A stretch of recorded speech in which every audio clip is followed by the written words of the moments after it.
If you watch the news, what I'm about to tell you, it just might sound plain wrong, but here it is. We may be living in the most peaceful era in the history of the human race. At least that's the premise of a new book by Professor Steven Pinker. It's called The Better Angels of Our Nature. Steven says the world of the past was far bloodier, and this may come as a surprise to all of you Law and Order fans, but the murder rate in medieval Europe, 30 times what it is today. So how and why have we become this kinder, gentler species? Have we changed? Is the culture we lived in completely different? Well, part of the answer, according to Steven, is the spread of commerce. People are now more valuable to each other as trading partners than as cadavers. Just don't tell these guys. Now, since he graduated from McGill in his hometown of Montreal, Steven has dedicated much of his academic life to the study of human nature. It's earned him a couple of Pulitzer nominations and put him on Time magazine list of the 100 most influential people, but even he couldn't have stopped this.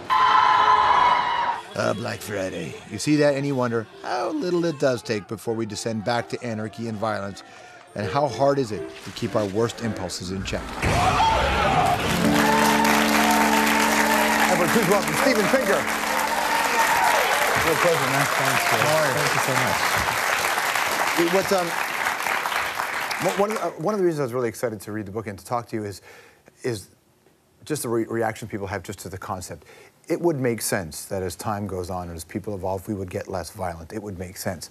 But just hearing the idea that we've become less violent and that violence has declined seems shocking in and of itself. So why does it seem like such a radical idea? Well, you turn on the news, and it seems that like there's nothing but bombings and shootings and stabbings. We're better and better at covering violence, and violence is always entertaining. And so if your impression of how dangerous the world is comes from how many events you can remember, you're going to think it's getting worse and worse. In fact, if you look across countries, there's kind of a U-shaped relationship between the form of government and how much street crime there is. Really repressive governments have low rates of crime. We call them police states because there's a cop on every corner. And well-functioning democracies like Canada and those of Western Europe also have low rates of street crime. It's often the new and unstable democracies that have the highest amount of crime. What do you think of all the talk that politicians have about building more prisons and tough on crime, and they're creating this idea that, my God, if we don't elect you, things are going to go wild on the streets? Well, interestingly, this was a big driver of American politics during the decades where crime really was going through the roof.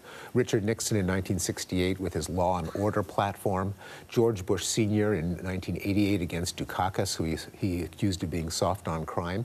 And at least they were right that crime really had increased. It's a little bit ironic now, first of all, because crime has been going down for quite some time. And also, of course, living in the United States, Canada has a crime rate that's the envy of the country south of the border. A much lower rate of violent crime in Canada than in the U.S. Do you think it's connected to the prevalence of guns? Only indirectly. Take the United States, which has a far higher rate of violence than Canada or the U.S. If you subtract out all the gun murders and you just leave the ones that were committed with ropes and knives and candlesticks and so on. Are people still committing crimes with ropes? Because that's kind of old school. Yeah, so to say, you don't think of candlesticks. That's like cattle rustling. No, I got that from Clue. Even the murders without guns are more common in the U.S. than in a European country or Canada. Why is that? Well, the United States was in anarchy for a long part of its history. You know the cliche of the old cowboy movies, the nearest sheriff is 90 miles away, and so you have to defend yourself with your six-shooter. That got embedded in the culture. The Wild West, the mountainous South, people learned that they had to defend themselves, and then that became moralized. That became a part of their identity, that a man could defend his own interests with violence if he had to. Which was the most violent time in history? Well, it's hard to say. Certainly the 1940s were pretty bad, but the 14th century were also pretty bad. You had the Mongol invasions.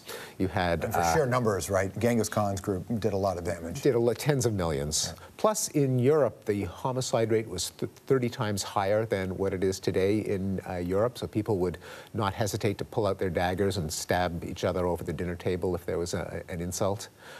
Probably the 5th century, the fall of the Roman Empire, that was pretty nasty too. What I found really interesting was the idea that here we are becoming a more peaceful group of people.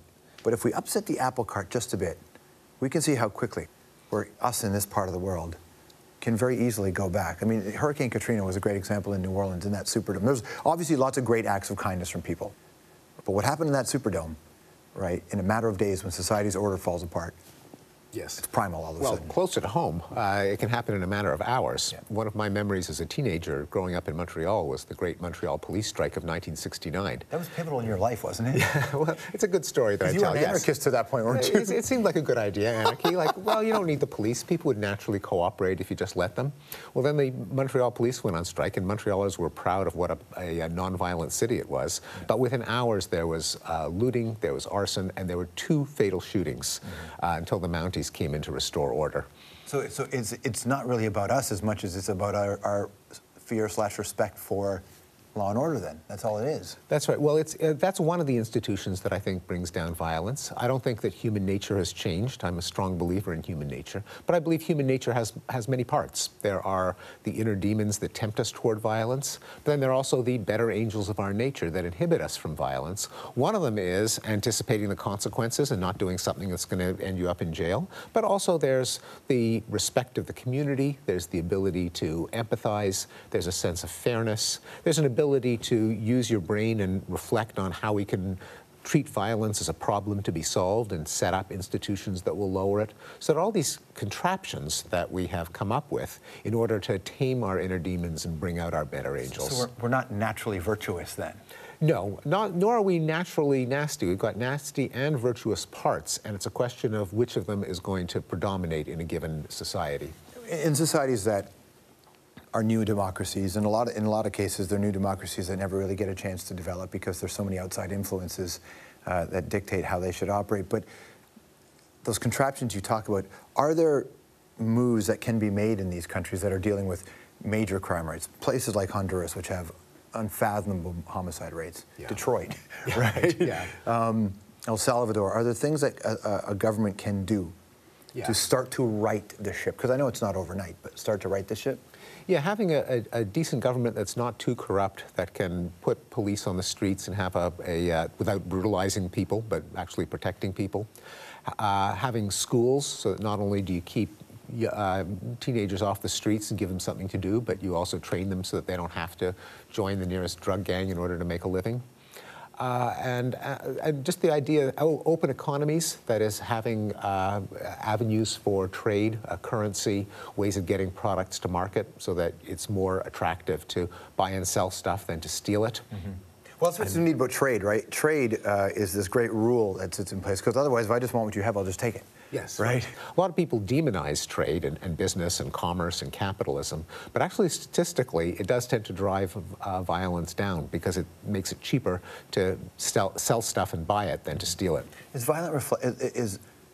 You hear about violence in entertainment and the way we consume violence, not just in the news media. Does that say anything about where we are as a people?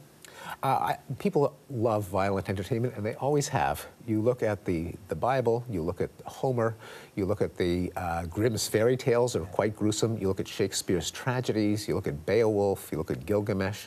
They're all like saturated in blood. Jersey Shore is violence against your intellect and your spirit, right? There's that too. It is. Because you know the biggest sport in the world, the fastest growing sport in the world is mixed martial arts, right? And that is it's not a blood sport, but it can be quite brutal at times, and people love it. Yes, they do. And sports in general are basically aiming, chasing, and fighting. And so all of them have violence in some form or another. It's a hell of a book, and people need to read it. It's called The Better Angels of Our Nature, which is great. Stephen Pinker, it's great to see you, man. Oh, thank you so much. We'll be right back.